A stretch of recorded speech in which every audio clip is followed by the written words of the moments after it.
Yeah. But that's my thing, bro. Like, we're 100%. Like, for anime that don't last that long, it is always a surprise for me. When it Like, ends, when you're telling me ending. that, like when it ends, it is 100% a surprise for me. Yeah, but I mean, like I said, it's been on for 5 years, which is longer than most anime that we know, except for One Piece. I disagree because like Bleach had a more than 5-year run Before it's revamped, or I'm pretty sure revamp. before the revamp. Bleach, Japanese animated report. Oh yeah, no, it had an 8-year run. Freaking just older anime I feel like ran longer now. Maybe I'm mistaken by that. But I'm also not mad at series coming to an end, like a story winding up. There's a beginning, a middle, and an end. I mean, yeah. 100%. No, I completely. The TV series started in 2016, My Hero. Uh-huh. Mm-hmm. So yeah, 5 years. No, that's more than 5 years. 2016. Oh, 8 years. Mm-hmm. Let's see when the manga started. 8 years this year. Oh, 2014. So actually, it's a 10-year-old manga. It's a 10-year-old series. Yeah, and an 8-year-old anime. See that? So there you go. It's because makes it's me on feel season. better. It just finished season 6. Season 7 starts in like I said, I think it starts in the spring. I just feel like a 5-year-old show sounds like it did not do well. Attack on Titan. Well, that's the thing. Because, like, are you satisfied with the ending? Is my question about Attack on Titan. Yes and no. Are you but that's a whole nother satisfied? issue. Like, I think that like theirs was a whole issue with timing and when to release the episodes, but that's besides the point of My Hero. The story, yes, it was satisfying from beginning to end. Yeah, spring 2024 is when My Hero season 7 is coming out. Heck yeah. So not much time. Starting with chapter 329, which they're about to get into the war with. They just introduced the American hero in the anime, but the manga is well past that. And I won't get into details on that one. But shall we get started, good sir? Let it rip. Right, Daddy.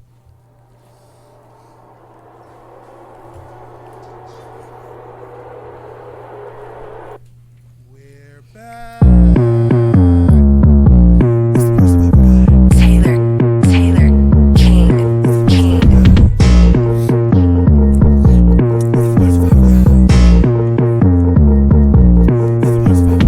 ESG, we back again. Combos, topics, fave top 10. Podcast fiends, go tell your friends. Blerd about a guide until the end. ESG, we back again. Combos, topics, fave top 10. Podcast fiends, go tell your friends. Blerd about a guide until the end. Oh, we back at it again. Jay, Jeremy, Miriam, Ryan, friends until the end. What's new this week? That is our mission. Spoiler leaks, not our ambition. Call us geeks, come on now listen. Black and nerdy's our position. Blerd boys. Y'all know what to expect. Enter the podcast, we come in correct. Survivalist world, we coming for the throne. Blerd boys, survivalist zone. ESG, we back again. Combos, topics, fave top 10. Podcast fiends, go tell your friends. Blerd about a guide until the end. ESG, we back again. Combos, topics, fave top 10. Podcast fiends, go tell your friends. Blerd about a guide until the end. Hey, hey, hey, hey. Taylor. It's the Blerd Survivor Guide. It's the Blerd Survivor Guide. It's the Blerd Survivor Guide. Woo! Welcome back, everybody. Welcome back to another episode of Blerd Survival Guide. I'm your co-host, Jeremy. And I'm your co-host, Jay. Hey, and it is another rousing episode of Season 5, Episode 2. Proud of you. You did it. No Season 6. Not until next time. All right. But yeah, no, we are here. We are back for another episode. Another rousing round of information for all of you survivalists out there. I feel important right now because I got the headphones and I'm pressing all the buttons today. Let's go. Give yourself all the applause, Jeremy. Yeah, but how you been, man? You doing all right? Yeah, no, it's been a good little tidbit. I've been getting back in the swing of things of a normal type of work instead of dealing with holiday season and all that. We're back to a normal swing of things. So we're just working until another vacation, which for me will probably be in February when we either go to not place because we can't say it out loud or Comic-Con. But yeah, no, how you been? How's your time been? Well, it's a new year. It is. It's a new year. So, Hey. looking forward to what we got planned up ahead. Miriam and I are always looking ahead, one thing that we've got planned for is our annual anniversary trip. We're trying to figure that out. We're not sure where we're gonna go, but that's in the works. But overall, just really kind of like enjoying where we're coming into the new year. Just getting back in the flow of work. That's been a drag, man. Honestly, like today being like the Mondayest Monday of all time. I don't know about you, but I found myself going into a documentary hole. I think that I was thinking the other day. I was thinking about it the other day whenever I am struggling to be motivated at work, and I'm working from home.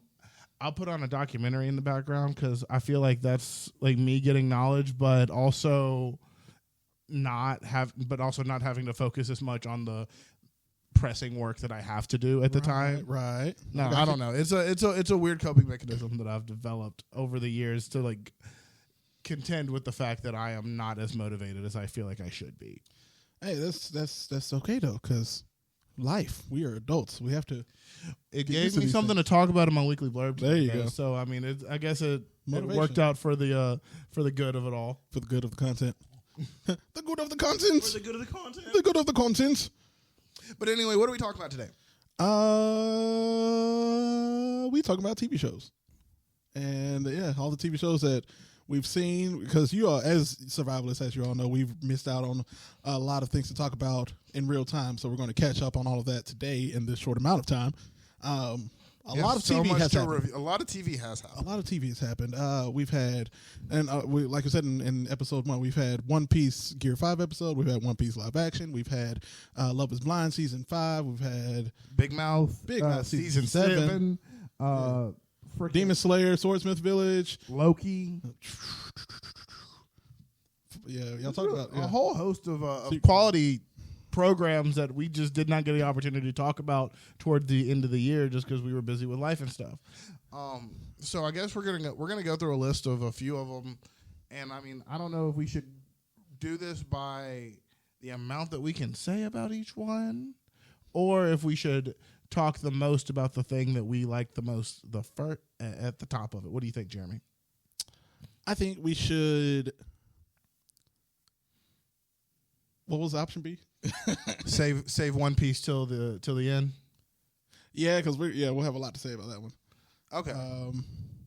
But I think the other ones we can really just talk into. So you want to talk about the lowest ranked reality television show season of all times? Ooh, Love is Blind. Love is Blind season 5 was trash. It was garbage, and I mean that's saying something for it being trash TV, considering how trash television it actually. It was the absolute worst, and that is not all I have to say about that, but that is what I will say about it. First. I mean, when at the end of it, when you have as low of a success rate as a show has had, period, but you have what dumpster fire occurred on national television in the first place. It was as Mr. America. Oh, bro. And his partner, or his ex. The drama between... what's her name? I know you're talking about. The... Mr. Tall Man. Martin? What's his name? No, not Martin. No, not Martin. It was some nerdy. Marvin. No. We're looking it up. It's okay, survivalists. We know things. It took place in Houston. Milton. So we had Milton and Lydia. Yeah, man. Oh, man. Oh, that one was hurtful. That whole that whole thing was hurtful. Ugh. So anyway, we can move on. I want your reactions to something that kind of ranked similarly to Love is Blind season 5 amongst like the fan base, which would be Secret Invasion. Like, you want me to give it a number? 1 to 5. 3.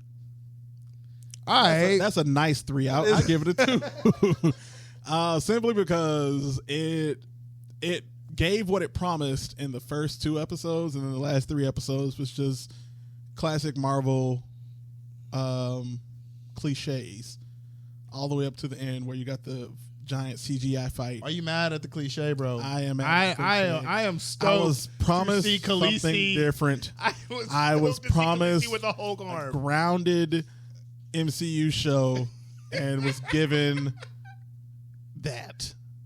the only groundedness that I loved. The most of it was pretty grounded, I would say. The majority of the plot line, minus that one instance, was pretty grounded. I mean, they were all pretty freaking human, least for the majority of it. If I could minus have, like the scroll transformation. that was fine. The scroll transformations were fine. It was like I said, that giant CGI fight where they were literally an amalgamation of every MCU character you could think of. We could have done without that. It could have been literally a battle Is that not what happened? It could have been a battle of wits. It could have been a battle of wits. But it kind of was to start. No. It was a battle of wits so she could get the power to beat him.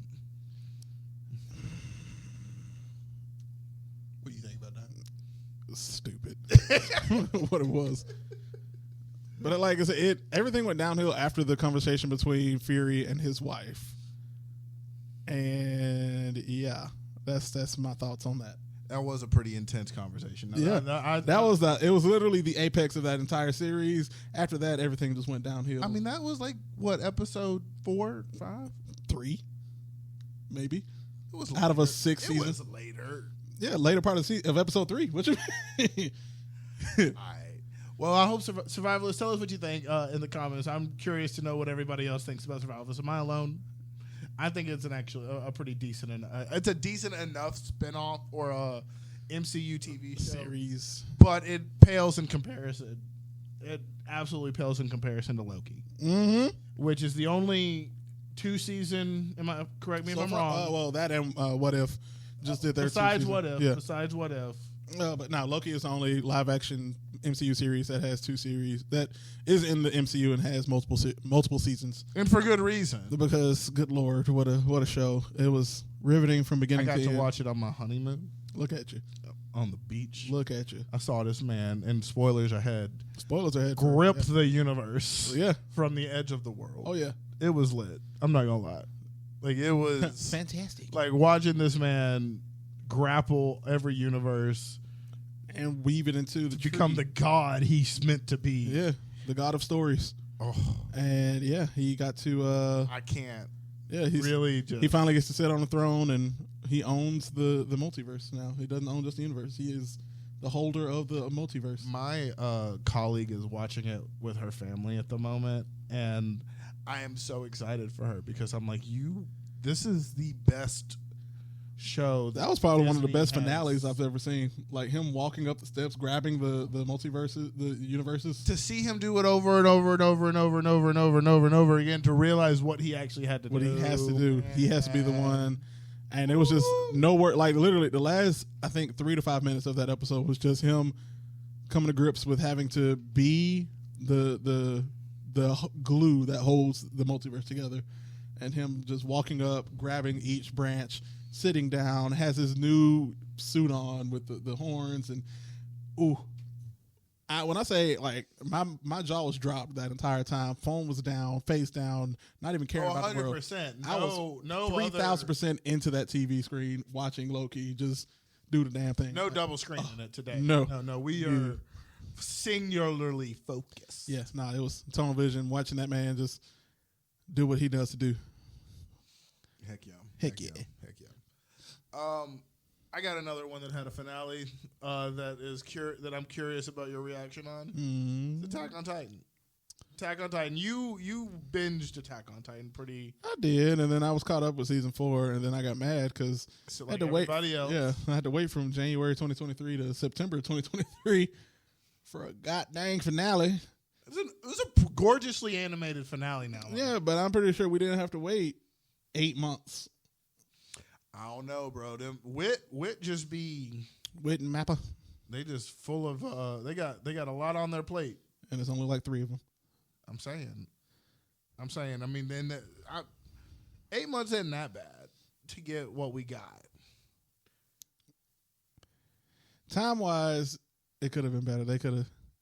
If they allotted their time better, they time budgeting was not their strong suit over in that. I wouldn't say so. No. But the story, I would not say so. The story was a satisfying ending. You're satisfied with the ending? More or less. I mean, spoilers for Attack on Titan fans. I was not a fan of how easy it was to defeat Eren Yeager once Mikasa got inside of the Howling Titan.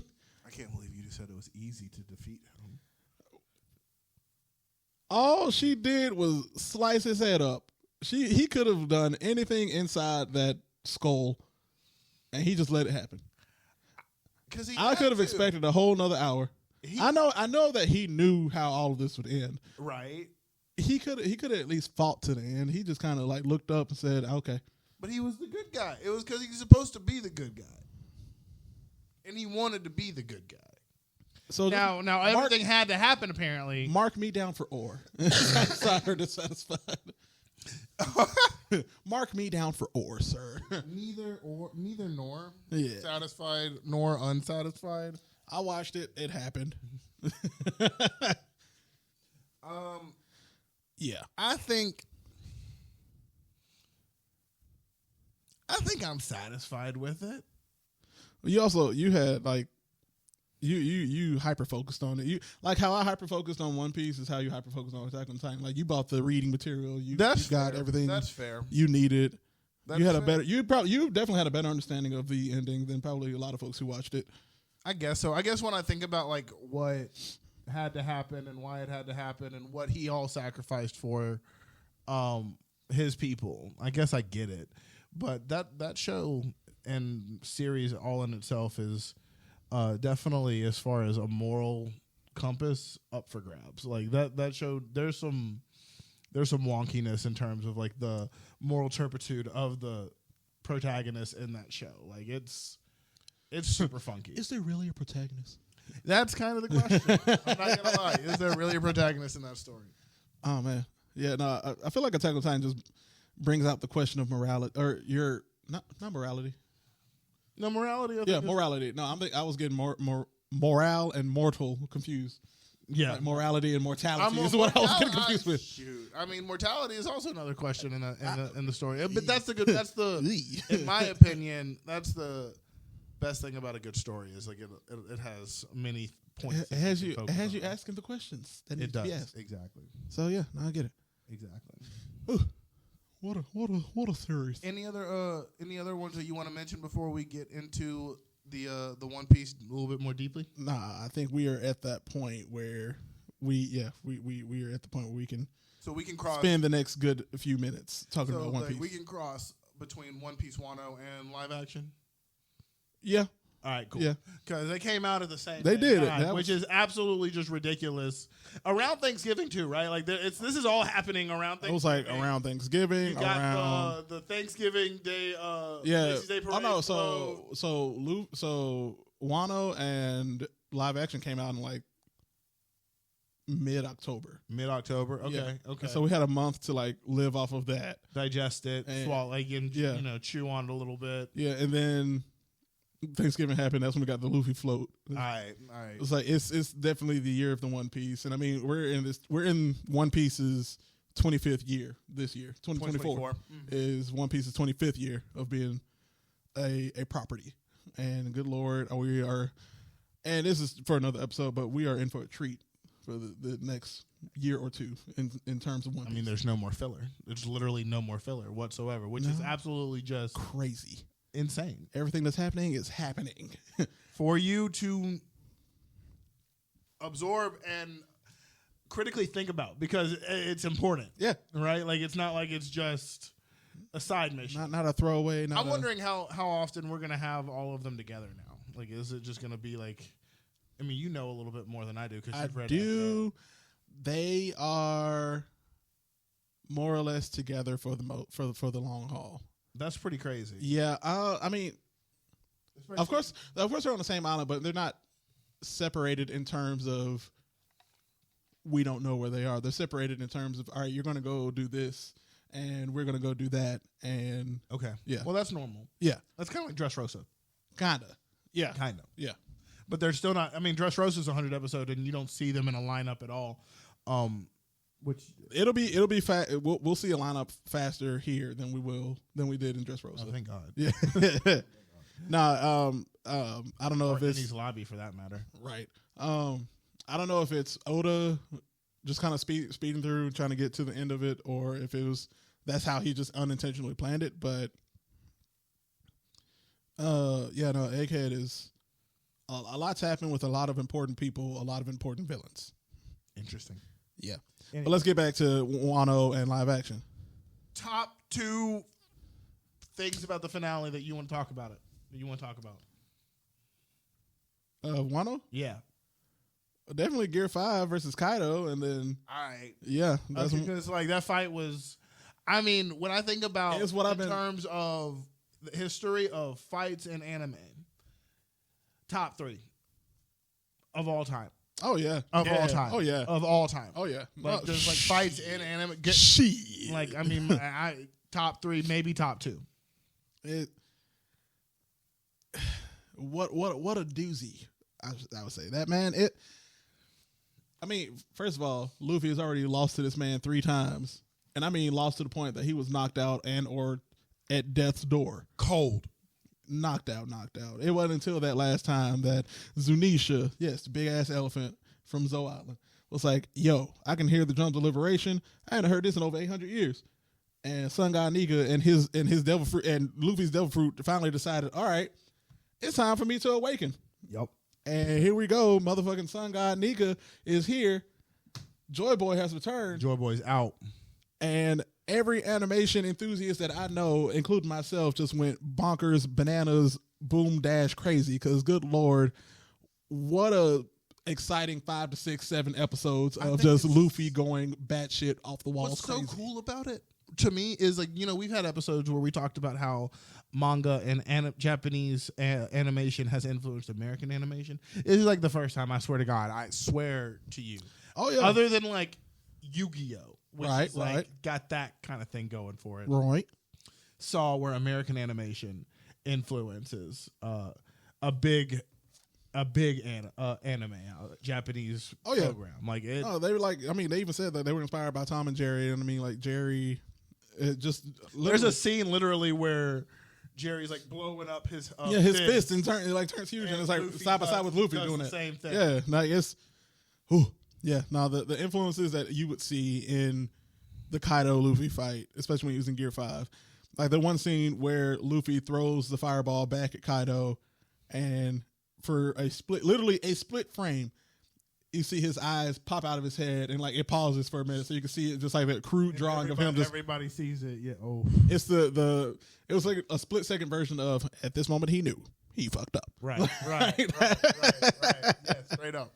Nah, Straight up. but I mean, like that whole fight was just beautifully animated, beautifully done, all the way up to the end where the final defeat, the final blow with the big ass fist all the way down from Onigashima through Wano to the depths of the ocean, just through that man. Yeah, like probably one of the few times that Luffy's actually killed somebody. Precisely. So that's how I feel about Wano. It's ended. It had its curtain call.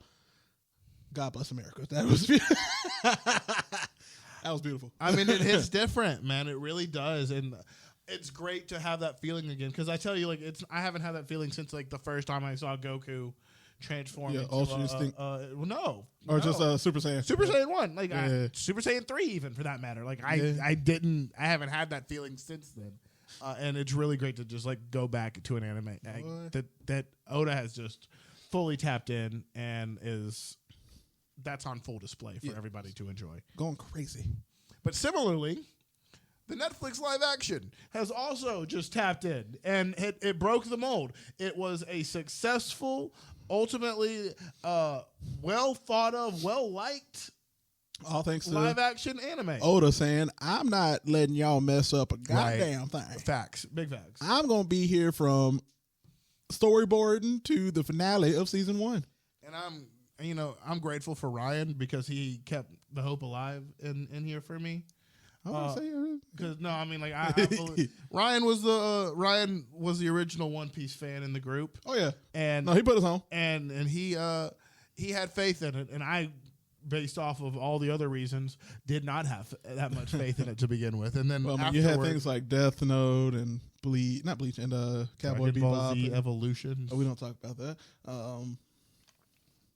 We don't talk about the other movie that shall not be named with Ong. Yeah, exactly. There's just a good host of live actions that were produced by streaming services that were not Just terrible. up to par. Just terrible. And Ryan kept the hope alive, and I'm very grateful for him because now I feel very satisfied every time I watch the show because it's Shout out to you, Ryan. rewatchable as fuck. Yeah, no, I watched it at least 3 times the week it came out. I haven't done that with the show since Big Mouth season 1. Yep. That was for a whole nother series. We ain't gonna talk about that. Yeah, but good Lord, what a. Well, there's a lot that we didn't get to. Yeah, but anyway. there's a lot that we did get to. Yeah. And if you want to hear more, you can definitely let us know in the comments. Thank y'all for listening to this episode. We're gonna take a quick little break right now, and we'll be right back with the weekly blurb. Be right back, guys. Woo! It's time for the weekly blurb. We back. Hey, you hit the Tanjiro disappeared. He was out there in the episode. Welcome back, survivalists. It is time for the weekly blurb. We can talk about stuff and all the things. Don't mind our in-office shenanigans while we get ready to tell you about. Well, Jeremy, it's your turn to go first. It's my turn to go first. We are in accordance with this streamlined season. I'm going to put the 10-minute timer on, and there we go. So it is 5 minutes per person, yes, but it's 10 minutes total. Good deal. I'll stop it at 5. All right. So I want to discuss something that has happened at the beginning of 2024. Mickey Mouse is now in the public domain. Hell yeah. But in the beginning of the year, the 1928 short Steamboat Willie, the copyright officially expired from the Walt Disney Company. What that specifically means is that it's not Mickey Mouse who is like the traditional Mickey Mouse that we know, which is the black mouse, white gloves, red shorts, yellow shoes. It is actually the version of Mickey Mouse that's animated in black and white, no gloves, and has more rat-like features and a harsher attitude. So terrifying. Not like the smiley, lovey-dovey Mickey that we know today. Anyone in the U.S. can now use the Steamboat Willie version of Mickey Mouse without fear of copyright infringement. And what happens now? There have been multiple trailers for a Steamboat Willie style horror movie and a horror video game, all centered around the titular mouse. Breathing. All right. The horror movie trailer contains footage wherein the character Willie is cursing using edited footage of the original short. And the video game is entitled 88 Infestation, showing Willie being the king rodent causing all types of infestation in like this basement warehouse type deal. But with that being said, Disney still has full intent to protect their rights in the more modern versions of Mickey Mouse and other works of their properties, such as Donald, Goofy, anybody who's at or almost at 95 years old, because that is the official like copyright thing. It has to be like 95 years of use or under contract. That they still, so Disney still owns the rights to Mickey Mouse and Steamboat Willie, but the copyright is now expired, giving people the opportunity to just use Steamboat Willie as well, but not having like lawyers come up and say, "Hey, you can't use that." They just can't call him Mickey. No, you can still say no. Yeah, no, you can call it Steamboat Willie because that's what it was. Got it. Yeah. With that being said, what I look forward to in terms of these copyright-free Steamboat Willie, more or less, is that the freedom to use this character is a lot easier than ever. I can literally just put my hand up. You'll see Steamboat Willie right here in between us if we had a YouTube video. So that we're now able to like pop certain pictures up on our own page saying like if we wanted to promote something like an old school, if we wanted to have like an old school fundraiser. People use Felix the Cat now. Right? Yeah, because his copyright ended like 5 or 6 years ago. Yeah, and like something similar in Disney is Pink Panther, Winnie the Pooh. Winnie the Pooh, Pooh, Blood and Honey, like that movie that came out. It literally only came out because Winnie the Pooh's copyright had ended. Like his copyright ended, I think, 2 years ago. But we don't have like we can pop certain pictures up on our own page without legal repercussions, and we're able to discuss certain Disney properties like Steamboat Willie. There's like another couple of old Mickey Mouse shorts that came along before and after Steamboat Willie that are now around that same age where we can talk about it and not have to deal with the legal repercussions of the Walt Disney Corporation, their lawyers, this, that, or other. And it makes it fun for me because I can make even more content and not get in trouble. Haha. Any questions? No questions from over here. I like to be very informative. But yeah, no, that was my weekly blurb. I see the rest of my time. Give you about 6 minutes to hit yours up, Mr. Tuniger Williams. I'm gonna get it right. Good deal. Good deal. Let's go, boy. Well, Jeremy, I am here to talk about a new television streaming show that came out at the end of 2023 called The Blue Eye Samurai. I've been meaning to watch that. Go Bruh, ahead. it is legit. The animation, first of all, is just out of this world. Like, it is gorgeously animated. It was done by Netflix and their team, but it was also done by a French-American animation studio, which, if you remember Code Lyoko, it kind of, the animation a little bit reminds me of Code Lyoko without like it being freaky and a little bit. I was about to say, that's some old Canadian. In a bad way. Like, not in a bad way, like in a really, really good way. Okay. Because, like, it's not regular style anime, right? Like, it's not typical anime, but it is a story that takes place in feudal Japan. It is about a samurai who was of mixed race, because at one point in time there were in feudal Japan at this point in time very few white people allowed into the country based off of the laws of the country. There was also very few mixed race children, and so mixed race children at this point in time were thought of as less than human, basically, like demons even, because a lot of them were Japanese, but they had blue eyes, and in Japanese culture, blue eyes is the sign of a demon. And so your main character, the Blue Eye Samurai, is obviously a mixed race samurai.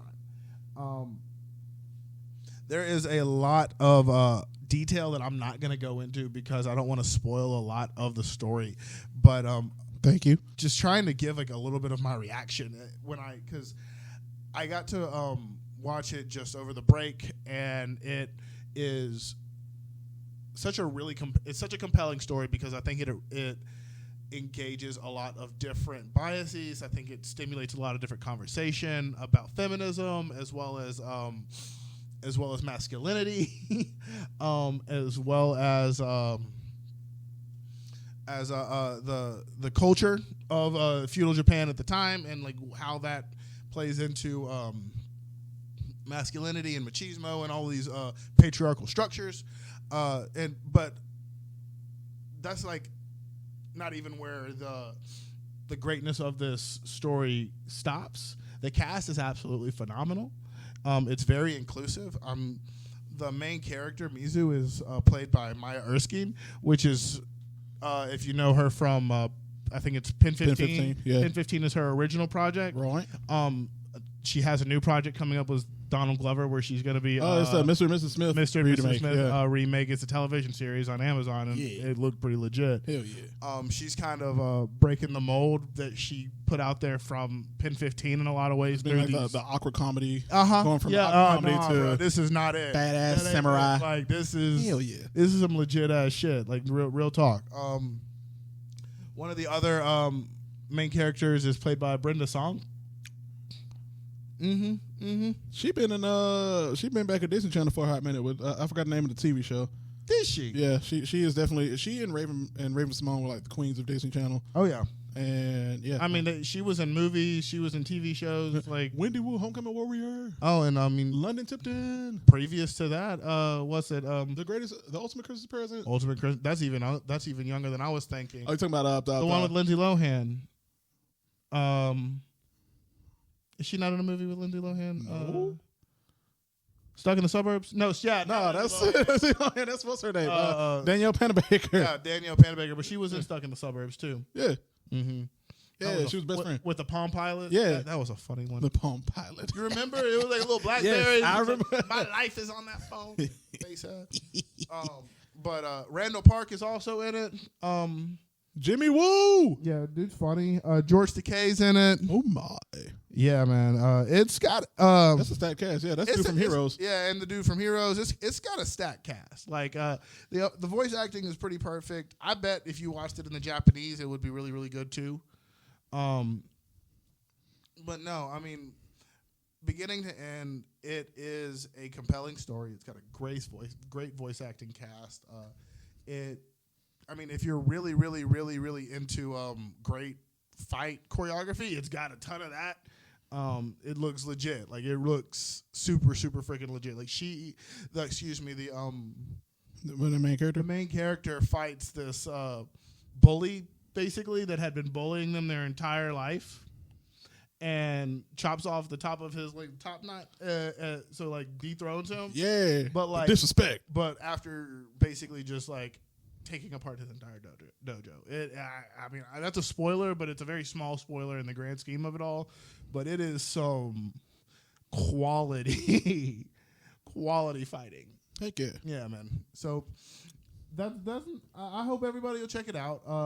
Don't be deterred because it looks a little weird. It looks a little different. I really encourage you for that to be a reason to check it out because it is a cool story, and it's got a lot of fun violence. So, well, nice. We did it. Check it out. Yeah, no, I'll definitely check that out. Thank y'all for checking out this episode. Hey, I was swinging it around. Hey. Well, yeah. If you haven't gotten with us, you can find us at Blerd Survival Guide on Instagram, at Blerd Guide on Threads and TikTok. You can shop with us at Redbubble, at Blerd Survival Guide. You can also get with us on our personals at Blerd Activists. And at that Disney Blerd. And other than that, keep surviving, everybody. Hey, listen to the theme song. Right, Daddy.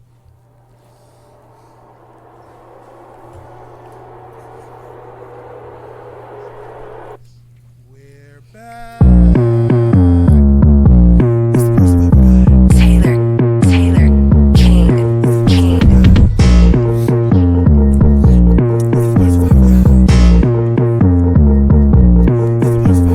DSG, we back again. Combos, topics, fave top 10. Podcast fiends, go tell your friends. Learn about a guide until the end. DSG, we back again. Combos, topics, fave top 10. Podcast fiends, go tell your friends. Learn about a guide until the end. Oh, we back at it again. Jay, Jeremy, Miriam, Ryan, friends until the end. What's new this week? That is our mission. Spoiler leaks, not our ambition. Call us geeks, come on now listen. Black and nerdy's our position. Blerd boys, y'all know what to expect. Enter the podcast, we come in correct. Survivalist world, we coming for the throne. Blerd boys, survivalist zone. DSG, we back again. Combos, topics, fave top 10. Podcast fiends, go tell your friends. Learn about a guide until the end. DSG, we back again. Combos, topics, fave top 10. Podcast fiends, go tell your friends. Learn about a guide until the end. Hey. Taylor. It's the Blerd Survival Guide. It's the Blerd Survival Guide. It's the Blerd Survival Guide.